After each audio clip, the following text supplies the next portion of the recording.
What could the possibilities be for organizations who work with volunteer board members if that organization had the benefit of a positive, productive, and fully engaged board?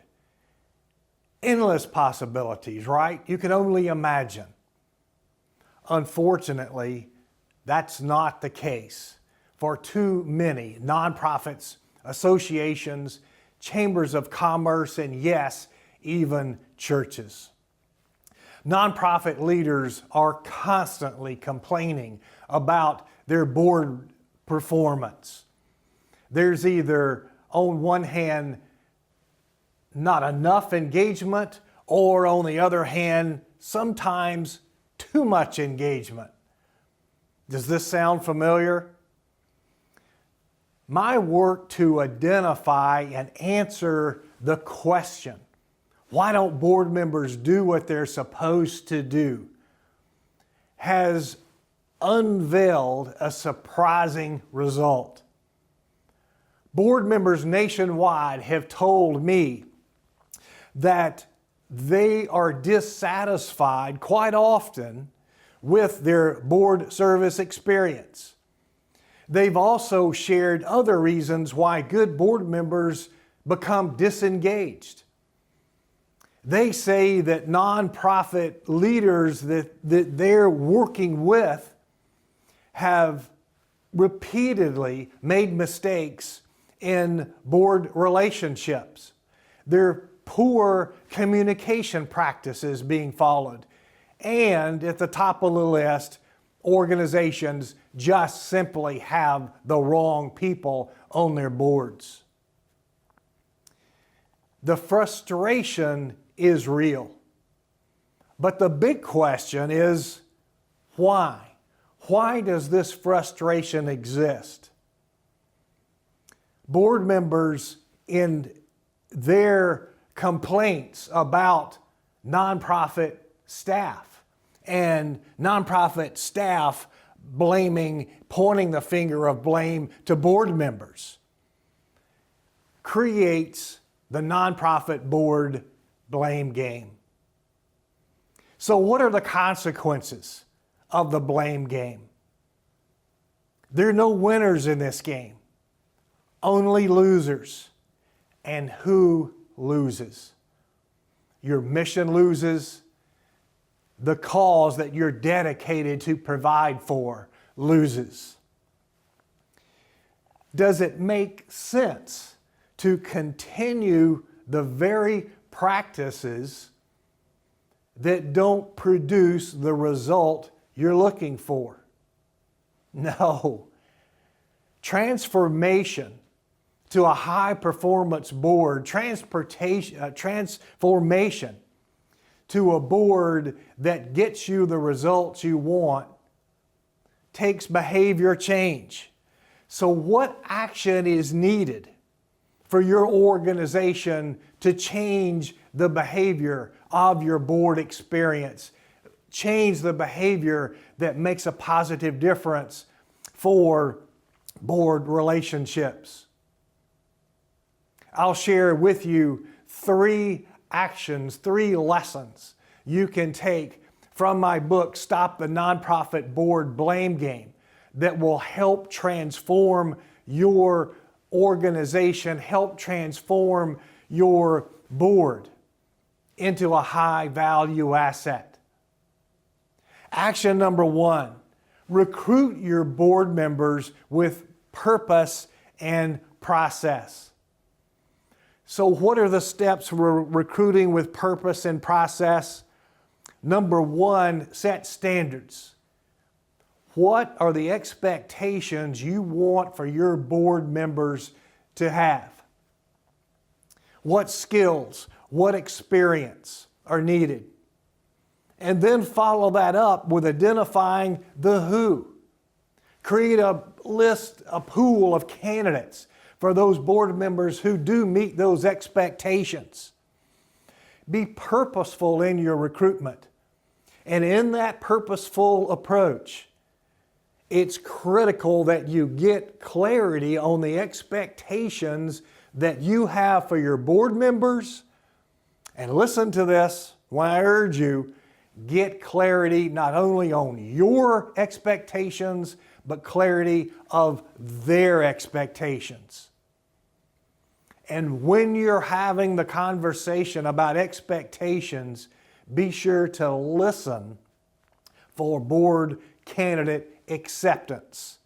Are they willing to take on the task you're asking them to take? Now, here's something I have a lot of fun with. Don't recruit slot fillers. What are slot fillers? Those are the people you stick in an empty board seat, and just because you can't find anybody else any better. Does that make any sense? If you're trying to achieve a high value mission and purpose? No, of course not. So no slot fillers. Now what about this? For those in a long-term relationship, or seeking a long-term relationship, does it ever really work out to when you identify someone you'd like to be in a relationship with?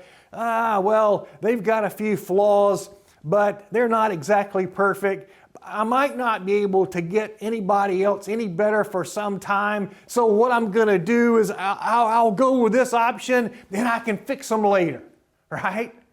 How often does that work out? It doesn't, right? It doesn't work when you're trying to recruit board members either. Let someone else deal with the fixer-uppers. Does that make sense? Now, consider this. We always hear about if you want something done, you ask a busy person, right? I'm going to say that doesn't work in board recruitment and getting the right people on your board. Here's why. So if a qualification that an individual that you're considering to be on your board is that they serve on a number of other boards all at the same time. So they're busy, so they must be good, right? I'm going to challenge that assumption. Don't you want your board members to make your organization their number one priority? Is that a fair question? How many number one priorities can one board member have? How many meetings during the course of the month can they attend? How much fundraising can they do? How often can they go to their friends and their companies and continuously ask repeatedly for contributions and donations? What's the reality of that? My suggestion on recruiting board members with purpose and process is to get those individuals who are able and willing to make your organization their number one. And please, this is a pet item of mine for recruiting board members. If you want fundraisers, please, for goodness sake, get fundraisers. Why is that? Very simply, not everyone is willing to ask someone else for money. And just because they're on your board, don't assume they're going to change that personal preference. So if you want fundraisers, get fundraisers. Action item number 2, create a positive board experience. Volunteers today want to have impact. They want to make a difference. They want to feel valued. Let me share with you how you can make that happen. The number one point to consider here is understanding communication is so important. Why is that? And when I say communication is so important, it's good communication, effective communication. Underscore that if you're keeping notes. When I ask audiences what's the number one most essential element to a good positive relationship, without fail, 100% of the time, the answer always comes back. It's communication. What about your relationships with your board members and creating a good, positive relationship with them, which they say is something that needs work on? Board members in my research tell me that poor communications is at the top of the list for creating disengaged boards, creating disengaged board members. When you're working to develop good, effective communication, it's not about just more. It's not about more emails, more reports. It's about timing. Do your board members get the information in time to be able to digest it, review it, develop questions? Or is there a handout before your packet of information minutes before a board meeting and there's no time to review it and no time to be prepared? It's about understanding that board members do not want surprises. They don't want to hear about a new challenge facing your organization in the news media or from someone in the community outside the realm of the boardroom. Does that make sense? Anticipate. Think ahead. What will your board members want to know? What will they need to know so they can exercise their responsibilities and be effective board members? Think about that. Anticipate the communication you need to initiate. What's the most important part of good communication?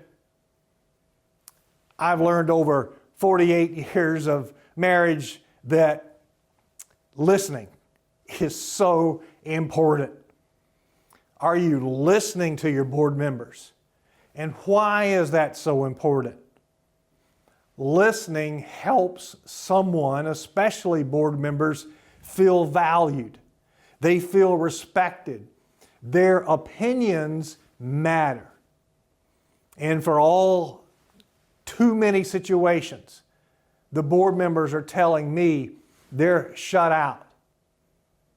Organizational staff and sometimes even other board members and board leaders are not paying attention.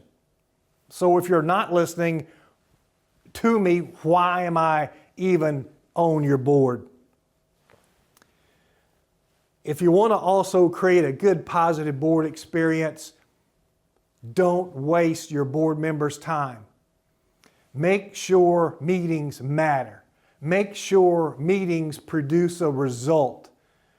Make sure it is worth their time to invest in one more board meeting. And finally, it is so important to remember, board members are volunteers. Now we know, those of us who work with volunteers, we understand the importance of thanking volunteers and showing appreciation to volunteers. But unfortunately, sometimes I think we forget that board members are volunteers, right? So it's not just telling them the thank you, it's the showing them. So what are some of the ways you can show your board members how much they are appreciated, how much their contribution in the way of time and talent, resources is valued? That's 2 action items: recruit with purpose and process, and create a positive board experience. Action item number 3 that will help you create a high level, productive board that is fully engaged. The 3rd item, intentional selection and development of your board leadership. It's very interesting to see the research around board leadership development. It's amazing that so many board members in leadership roles have never had the experience or the background prior to taking on this role. They may have had experience and background and training, but it wasn't adequate. What kind of a board does your organization want? What kind of a board, what kind of actions do you need to take so that you can transform your board? Not long ago, without any prior warning, I had a heart attack. Now, my diagnosis was 99% left artery blockage. There's a name for that situation. It's called the Widowmaker. Now, spoiler alert, I'm among the 12% that survived the Widowmaker heart attack. But that health scare caused me to pause and made me realize that for years my body wasn't receiving the life blood flow to my body that let me work at 100%. The cardiologist told me that the obstacle that created that blockage took literally a lifetime to build up. So, what are the obstacles facing your organization? What are the obstacles blocking the performance of your board?